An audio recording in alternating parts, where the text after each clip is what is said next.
মাননীয় প্রধান উপদেষ্টা আমাদেরকে আমন্ত্রণ জানিয়েছিলেন তার সাথে সাক্ষাৎ করার জন্য।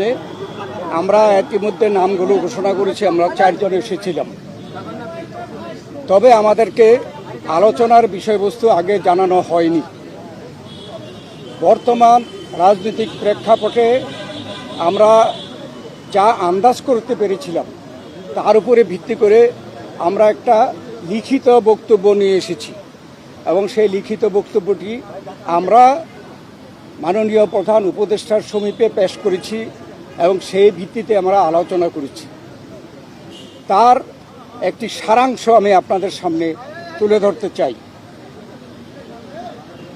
বাংলাদেশে গণতন্ত্র উত্তরণের লক্ষ্যে বিএনপি প্রথম থেকেই একটি সুস্পষ্ট জাতীয় নির্বাচনী রোডম্যাপ দাবি করে আসছে।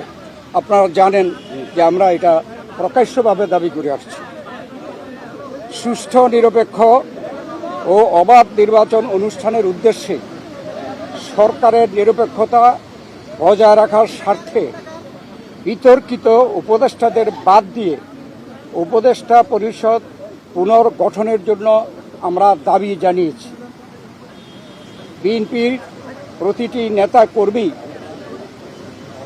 ব্যক্তিগতভাবে, রাজনৈতিকভাবে, পারিবারিকভাবে সবচেয়ে বেশি ক্ষতিগ্রস্ত হয়েছে আওয়ামী লীগের আমলে এবং সেই জন্য আওয়ামী লীগের বিচার সবচাইতে বেশি দাবি করে বিএনপি।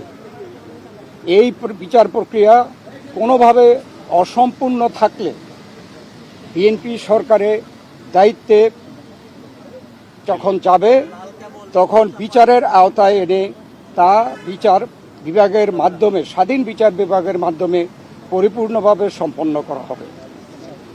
নির্বাচন সংশ্লিষ্ট সংস্কার কার্যক্রম অবিলম্বে সম্পন্ন করে ডিসেম্বরের মধ্যে জাতীয় সংসদ নির্বাচন অনুষ্ঠানের জন্য দ্রুত একটি রোডম্যাপ প্রদানের দাবি আমরা জানিয়েছি। বাংলাদেশের মানুষ বিশ্বাস করে যে অন্তর্বর্তীকালীন সরকারের মূল দায়িত্ব হচ্ছে একটি সুষ্ঠু, নিরপেক্ষ নির্বাচনের মাধ্যমে বাংলাদেশকে গণতন্ত্রে উত্তরণের প্রক্রিয়া দ্রুত সম্পন্ন করা হবে। যে কোনো উছিলায় নির্বাচন যত বিলম্ব করা হবে, আমরা মনে করি জাতির কাছে আবার স্বৈরাচার পুনরায় ফিরে আসার ক্ষেত্র উপস্থিত হবে। এর দায় দায়িত্ব বর্তমান সরকার ও তাদের সাথে সংশ্লিষ্টদের উপরে বর্তাবে। বিএনপি সম্প্রতি যে নানা ধরনের গুজব আছে, সেই প্রেক্ষিতে আমরা বিএনপির পক্ষ থেকে বলেছি, বিএনপি কখনই প্রধান উপদেষ্টার পদত্যাগ চায়নি, বরঞ্চ প্রথম দিন থেকেই এই সরকারকে সর্বাত্মক সহযোগিতা করে আসছে। আমাদের যে আলোচনা তার এই সারাংশ ছিল এতটুকু। আপনাদের সকলকে ধন্যবাদ। আল্লাহ হাফেজ। কোনো সুনির্দিষ্ট রোডম্যাপের আশ্বাস পেয়েছেন কিনা? আপনারা যে দাবি জানিয়েছেন, ওনারা কি বলেছেন সেটা পরে?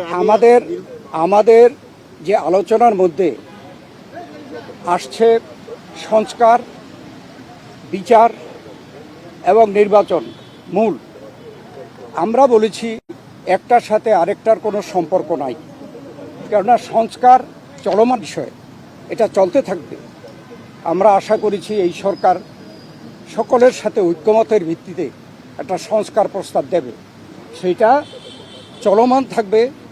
এবং আমরা যদি ভবিষ্যতে জনগণ আমাদেরকে ক্ষমতায় বসায়, আমরা সেই সংস্কার চলমানভাবে আমরা সংস্কার বাস্তবায়নের আমরা প্রচেষ্টা নেব।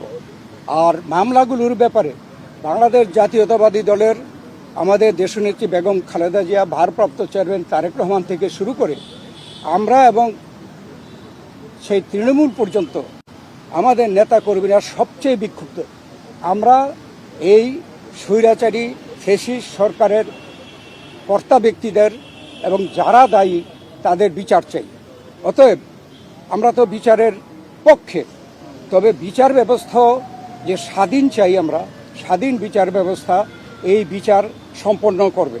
এটাও কোনো দিন তারিখ ঠিক করে দেওয়া সম্ভব না, বিচারের আওতায় আনা হবে। এবং আমরা বলেছি যে যেগুলো সম্পন্ন না হবে সেগুলো যদি বিএনপি ক্ষমতায় যায় তাহলে বিচারের আওতায় এনে স্বাধীন বিচার ব্যবস্থার মাধ্যমে এই বিচার সম্পন্ন করা হবে। তার মানে কি আপনারা আজকেও কোনো আশ্বাস পান নাই সুনির্দিষ্ট এই রোড ম্যাপে? না, এটা স্পেসিফিক কোন রকমের এরকম কথা হয় নাই, উনি স্পেসিফিক জানান নাই। আমরা আমাদের আমাদের দাবিগুলো হয়তো করেছি। বা ওনারা ওনার প্রেসের মাধ্যমে জানাবেন, সেই জন্য আমরা অপেক্ষা করব। আপনারা সন্তুষ্ট কিনা? আমরা আমরা প্রতিক্রিয়া জানানোর দরকার নেই, ওনারা প্রেস সেকশন কি বলে তারপরে আমরা প্রতিক্রিয়া দেব। কতটুকু হয়েছে আপনারা ওনার প্রেসকে আগে কথা বলতে বলবে তারপরে। আমি একটু বলি, আমি একটু বলি মূলত সংস্কার এবং বিচার, নির্বাচন, এই তিনটার উপর আলোচনা হয়েছে এবং সংস্কারের ব্যাপারে আমরা এটা পরিষ্কার এবং ওনারা একমত হয়েছে। সংস্কার যেখানে ঐক্যমতের ভিত্তিতে হওয়ার কথা তার ভিত্তিতে সংস্কার কাজ সম্পন্ন হবে এবং সেই কাজ অতি সহসা সম্পন্ন করা সম্ভব। এখানে কোনো দ্বিমত পোষণ করেন নাই। বিচার ব্যবস্থা বিচার বিভাগ করবে এবং বিচারের আওতায় আনার ব্যাপারে যে আলোচনা হয়েছে এখানে ওনাদের কোনো দ্বিমত নাই। সুতরাং ডিসেম্বরের আগেও নির্বাচন করা সম্ভব, এই আলোচনা হয়েছে এখানে। এখানে তো তিনটি বিষয় শোনেন, পদত্যাগের ব্যাপারে এখানে আমরা যে লিখিত তিনটি বক্তব্যে বিষয়। জানিয়েছি, আগেও জানিয়েছি।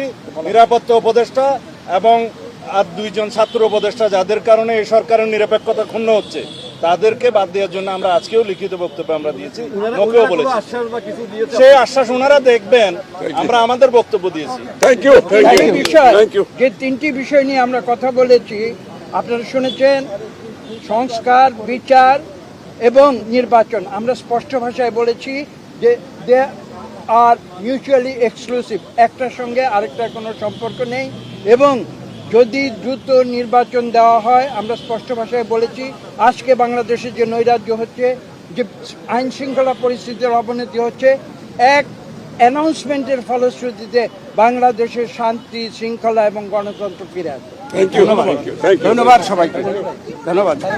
Thank you, thank you.